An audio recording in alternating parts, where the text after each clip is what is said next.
Hello and welcome back to my channel. मेरा नाम है लवली निगम और आज मैं आप सभी के लिए करंट अफेयर्स लेकर के आई हूँ 11th एंड 12th अक्टूबर का। यूट्यूब पे मेरा पेज है लर्निंग विद लवली। यहाँ पे आपको डेली करंट अफेयर्स की वीडियोस मिल जाएंगे। इसके साथ साथ मैं शॉर्ट वीडियोस भी डालती हूँ जिसमें गवर्नमेंट मिशन एंड स्कीम्स के बारे में आपको जानकारियाँ मिलेंगी।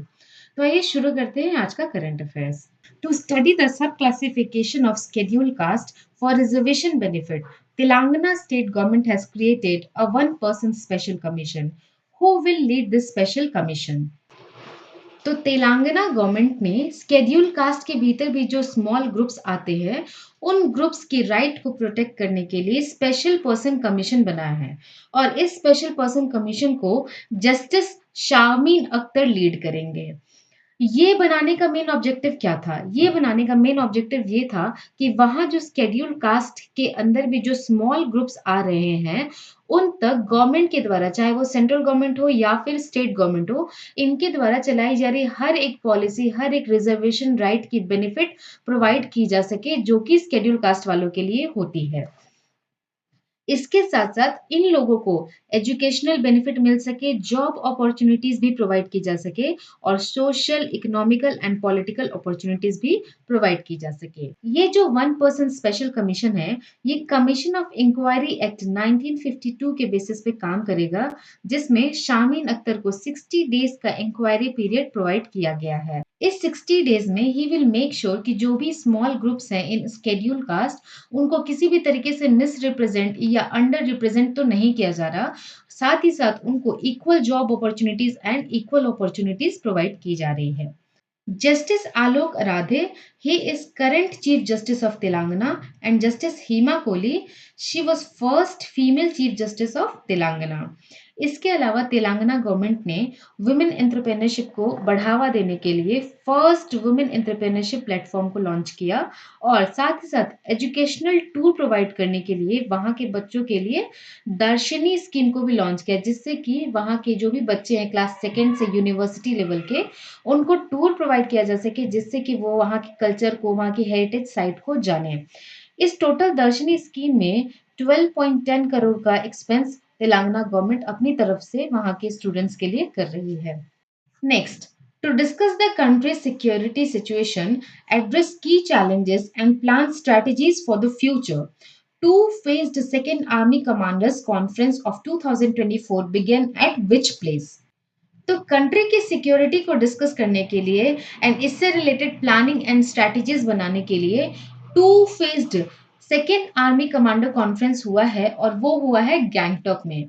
इस कॉन्फ्रेंस का फर्स्ट फेज तो गैंगटॉक में होगा, जो कि 10th एंड 11th अक्टूबर को हुआ है, और सेकेंड फेज इसका 28th एंड 29th अक्टूबर को किया जाएगा, जो कि न्यू दिल्ली में होगा। फर्स्ट फेज में जितने भी सिक्योरिटी रिलेटेड इश्यूज या चैलेंजेस हैं उसको डिस्कस किया जाएगा। वहीं सेकेंड फेज में इन सिक्योरिटी रिलेटेड चैलेंजेस को कम करने के लिए प्लानिंग एंड स्ट्रेटजीज डिसाइड की जाएंगे। इस कॉन्फ्रेंस को राजनाथ सिंह, जो कि डिफेंस मिनिस्टर हैं, उन्होंने भी अटेंड किया और इस कॉन्फ्रेंस का ओवरऑल मेन ऑब्जेक्टिव यही था, creating national security strategy, national security strategies को क्रिएट करना। इसके साथ-साथ इस कॉन्फ्रेंस में कुछ और इम्पोर्टेंट चीज़ों पे भी ध्यान दिया गया, जैसे कि dim strategy. Dim strategy stands diplomatic, information, military and economic effort. इस स्ट्रैटेजी पे भी एम्फसाइज किया गया। साथ ही साथ सिविल मिलिट्री कॉपरेशन के ऊपर भी इस पे बात की गई। और जितने भी आर्मी स्टाफ हैं, उनको educational training and technical training देने की भी बात की गई। साथ ही साथ लो कॉस्ट टेक्नोलॉजी के ऊपर फोकस किया गया एंड मॉडर्न टेक्नोलॉजी के यूज के ऊपर भी फोकस किया गया। इसके अलावा उपेंद्र द्विवेदी, जो कि vice chief of army staff है, उन्होंने अग्नि अस्त्र डिवाइस को भी लॉन्च किया गैंगटॉक में। इस डिवाइस की रेंज लिमिट 400 मीटर तक की है। This device is made for bunker destructions and counter-terrorism operation. Next, the 2024 Nobel Prize in Literature has been awarded to Han Kang for her powerful writing that reflects on historical traumas and highlight the fragile nature of human existence. She belongs to which country? तो हैन Kang को उनके literature के लिए, उनकी writing के लिए Nobel prize का award मिला है in the field of literature. Basically इनकी राइटिंग रिलेटेड होती है हिस्टोरिकल ट्रॉमा से रिलेटेड या फिर ह्यूमन एग्जिस्टेंस से रिलेटेड। इनको कैश प्राइज भी मिला है 1.1 मिलियन डॉलर का। और सबसे पहले इन्होंने अपनी करियर की शुरुआत की थी 1993 में एज इन पोएट, और 1995 में इनकी फर्स्ट पोएम पब्लिश हुई थी, love of you shoe. Love of you shoe. उसके बाद इन्होंने अपने राइटिंग पे बहुत काम किया, और 2016 में इनको इंटरनेशनल बुकर प्राइज से भी नवाजा गया इनकी बुक द वेजिटेरियन से रिलेटेड। इसके अलावा इनकी कुछ बुक है, human act, the white book, ये सब बुक्स भी इन्होंने लिखा है। And she is from south Korea. South Korea. Nobel prize in literature 2023 का अवार्ड मिला था जॉन फॉसे को। जॉन फॉसे, ये भी ध्यान रखेंगे, and he is from Norway. Swedish Academy. Swedish Academy is responsible for Nobel Prize in Literature award. Next. As a part of improving maritime security and cooperation, India has started a long-range training deployment in the Persian Gulf. With which country? India ने अपनी maritime security को improve करने के लिए and cooperations को improve करने के लिए लॉन्ग रेंज ट्रेनिंग डिप्लॉयमेंट शुरू किया है पर्सियन गल्फ में। और ये किस कंट्री के साथ शुरू किया है? तो वो बहरेन। इस ट्रेनिंग डिप्लॉयमेंट प्रोग्राम में इंडियन नेवल शिप तीर और इंडियन कोस्ट गार्ड शिप वीरा पार्टिसिपेट करेंगे। इस डिप्लॉयमेंट प्रोग्राम का मेन ऑब्जेक्टिव था कि इंडिया की नेवी और बहरीन की नेवी साथ मिलकर के नॉलेज शेयर कर सके और आपस में एक दूसरे को ट्रेनिंग प्रोवाइड कर सके। इस ट्रेनिंग डेवलपमेंट प्रोग्राम में डिफरेंट टाइप के योगा सेशन कंडक्ट किए जाएंगे और स्पोर्ट्स एक्टिविटीज भी क्रिएट की जाएंगी। साथ ही साथ वहां पे प्रोफेशनल डिस्कशन भी किया जाएगा, जिससे कि बहरीन और इंडिया के social, economic and political relation को स्ट्रॉन्ग किया जा सके। बहरीन का कैपिटल है मनामा। मनामा। नेक्स्ट।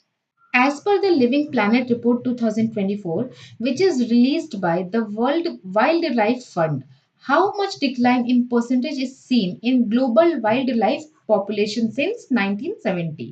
तो सबसे पहले तो आपको एग्जाम में ये भी पूछ सकता है कि लिविंग प्लैनेट रिपोर्ट जो रिलीज हुआ है, इसको किसने रिलीज किया है?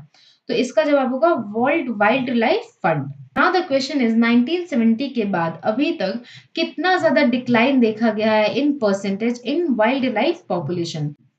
तो वो है 73%। सबसे ज्यादा डिक्लाइन देखा गया है। अगर इसको नंबर में कन्वर्ट करें तो approximately 35,000 wild life population decline देखा गया है, और इस 35,000 में 5,495 स्पीसीज की कमी देखी गई है।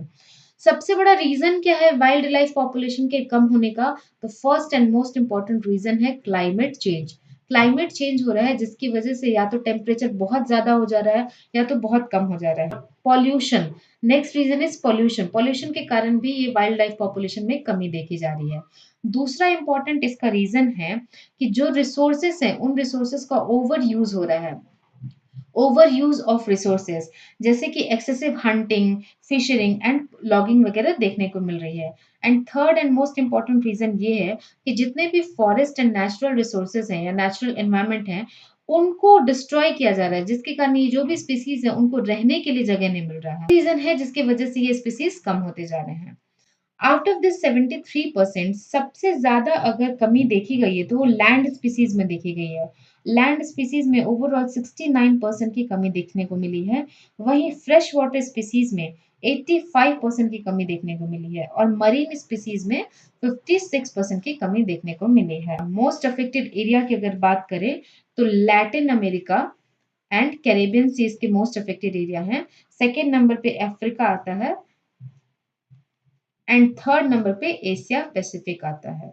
This is not a good indicator for our environment and nature. Next. Nima Rinji Sherpa became the youngest climber to reach all 14 of the world's tallest mountain known as the 8,000 year. He belongs to which country? Nima Rinji Sherpa ये सबसे youngest climber है। ये सिर्फ 18 साल का है और इसने 18 साल की आयु में ही वर्ल्ड की 14 टॉलेस्ट माउंटेन, जिसको 8,000 ईयर भी बोलते हैं, उसको क्लाइंब किया है। And he is from Nepal. ये नेपाल से है। अभी रिसेंट न्यूज भी एक आई थी कि माउंट किलिमंजारो जो कि तंजानिया में है, जिसकी हाइट 5895 मीटर है, उसको भी क्लाइंब करने वाला यंगेस्ट एशियन था इंडिया के पंजाब से तेगवीर सिंह। ये भी रीसेंट न्यूज़ है, इसको भी ध्यान में रखिएगा। In a step towards declaring 2024 as the Year of Naval Civilians, the Indian Navy has signed a Memorandum of Understanding with which insurance company for enhancing the welfare of naval civilians. तो Indian navy ने naval civilians के overall work environment को improve करने के लिए और 2024 को year of naval civilians declare करने के लिए मेमोरेंडम ऑफ अंडरस्टैंडिंग साइन किया है Bajaj Alliance life insurance company के साथ में। ये क्यों किया गया है? ताकि अगर जो भी नेवी के एम्प्लॉय हैं उनकी डेथ हो जाती है तो उनकी फैमिली को मॉनेटरी रिलीफ प्रोवाइड किया जा सके। ओके, एक रीसेंट न्यूज़ ये भी है कि इलेक्ट्रॉनिक एंड आईटी मिनिस्ट्री ने डिजी लॉकर जो कि गवर्नमेंट के द्वारा चलाई जा रही डिजिटल इंडिया प्लेटफॉर्म का बहुत बड़ा पार्ट है, उसका पार्टनरशिप उमंग ऐप के साथ अप्रूव कर दिया है for seamless access to government services. तो डिजी लॉकर ने भी उमंग के साथ में पार्टनरशिप किया है for seamless access to government services.